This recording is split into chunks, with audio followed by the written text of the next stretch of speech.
Oke, selamat siang semuanya. Di video kali ini saya akan memberikan contoh bagaimana nanti teman-teman mengumpulkan proyek UAS dari pemrograman web di kelas saya. Nah, untuk pengumpulan nanti saya minta teman-teman mendemokan sistemnya menggunakan video. Jadi rekam aja layarnya, kemudian teman-teman jelaskan sedikit bagaimana sistem teman-teman bekerja.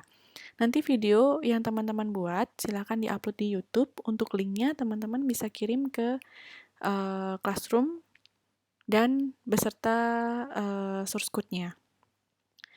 Oke, saya demokan ya. Anggap saya di sini sebagai mahasiswa yang akan mengumpulkan proyek UAS. Nah, langkah-langkahnya pertama, teman-teman pasti menyebutkan nama, NIM, dan kelasnya. Oke, saya demokan ya. Oke, selamat siang Bu. Perkenalkan, nama saya Kristina Purnamayanti. NIM saya 19202122. Saya dari kelas A.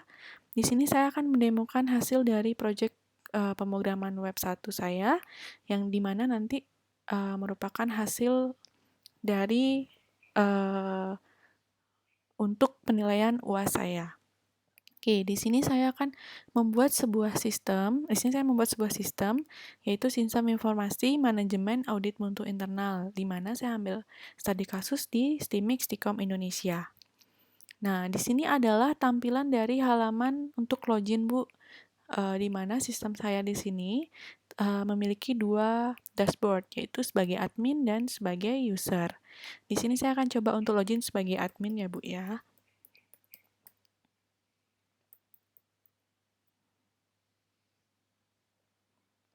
Nah, ini adalah tampilan dari home dashboard admin, Bu. Di mana terdapat 4 hasil yang ditampilkan di dalam dashboard, yaitu total proses audit, total temuan sesuai, dan total temuan saran perbaikan. Selain itu juga ditampilkan grafik menu dari hasil masing-masing temuan. Kemudian di dalam menu admin terdapat 3 menu lagi, Bu. Di sebelah kiri itu ada master data, audit, dan laporan. Master data ini ada sub menunya yaitu bidang, kemudian ada jabatan, ada pegawai, ada user, dan proses. Master data ini dia yang proses untuk mengolah seluruh data yang diolah oleh sistem. Nah, setiap sub menu kita bisa menambahkan data. Di sini contoh saya akan menambahkan data untuk bidang. Misalnya saya tambahkan CS.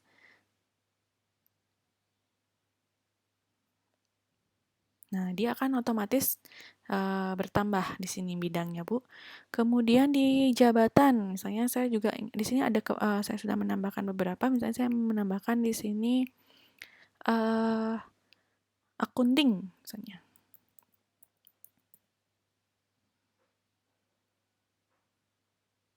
Oke, dia akan otomatis menambahkan jabatan di sini. Untuk pegawai juga kita bisa tambahkan nama di sini.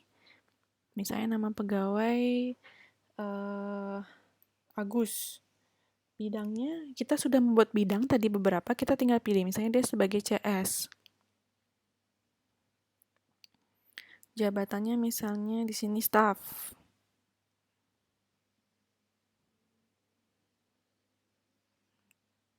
Nah, otomatis Agus tersimpan sebagai pegawai. Nah, user ini adalah bagaimana tidak semua pegawai di dalam sistem ini bertugas sebagai user yang bisa mengaudit atau diaudit. Jadi pegawai yang telah didaftarkan apabila dia bertugas sebagai auditor atau sebagai admin atau sebagai yang membutuhkan sistem, dia harus mendaftarkan dulu sebagai user. Kita bisa tambahkan di sini, Bu. Misalnya di sini username-nya Agus S3, emailnya misalnya agus@gmail.com, passwordnya.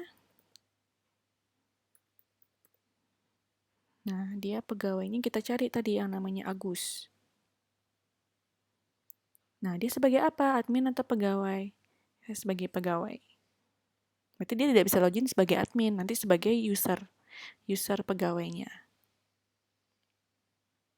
Nah, ini Agus sudah dibuatkan user, nanti dia akan login di user itu sebagai ini, agus@gmail.com, kemudian dengan password yang tadi dia buat. Oke, untuk proses, ini kita bisa menambahkan proses apa yang kita bisa audit, Bu. Misalnya di sini proses untuk prosedur kedua.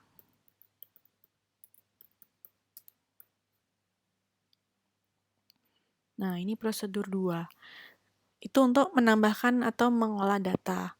Bisa dihapus, Bu? Bisa. Misalnya nih, saya hapus. Misalnya saya hapus usernya Agus tadi.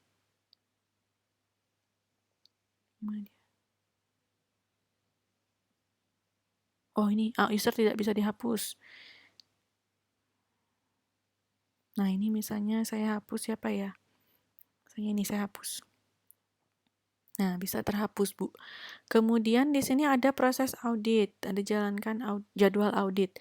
Kita bisa menambahkan jadwal, hanya admin yang bisa menambahkan, Bu. Ya, misalnya tanggalnya kita ganti tanggal 18 Juni, misalnya bidang apa yang kita akan audit, misalnya CS.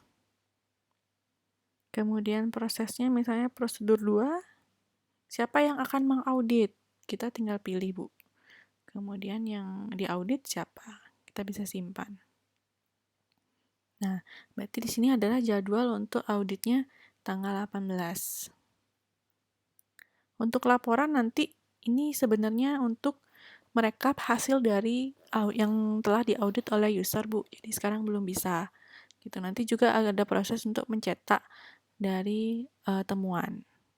Nah, ini sekian untuk adminnya. Sekarang kita akan coba login untuk sebagai user atau pegawainya. Saya coba.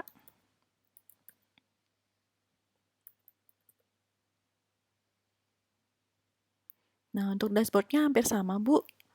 Ada tampilan jumlah prosesnya, kemudian ada grafiknya. Nah, tadi kan 3 di sini proses auditnya.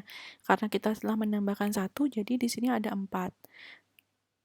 Kemudian untuk menunya dia sedikit berbeda. Kalau tadi dia mengolah data, ada master data, ada form audit, ada laporan. Di sini hanya sebagai auditor dan auditi saja. Auditor ini orang yang mengaudit. Nah, misalnya di sini LPMI, dia melakukan audit sasaran mutu yang diaudit.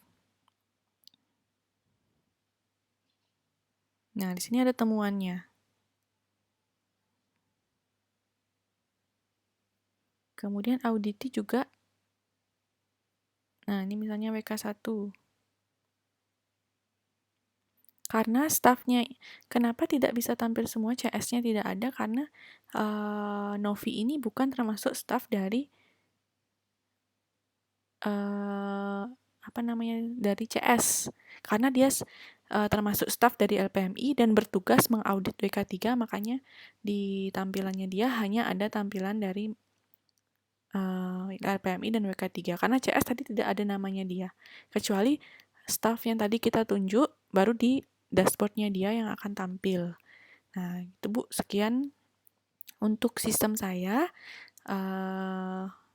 Jika Ibu ada pertanyaan, bisa silahkan tinggalkan di kolom komentar ya, Bu. Oke, terima kasih. Nah, seperti itu aja teman-teman, bisa upload videonya di dalam YouTube ya, jangan lupa. Kemudian nanti linknya dikirim ke saya. Oke, terima kasih.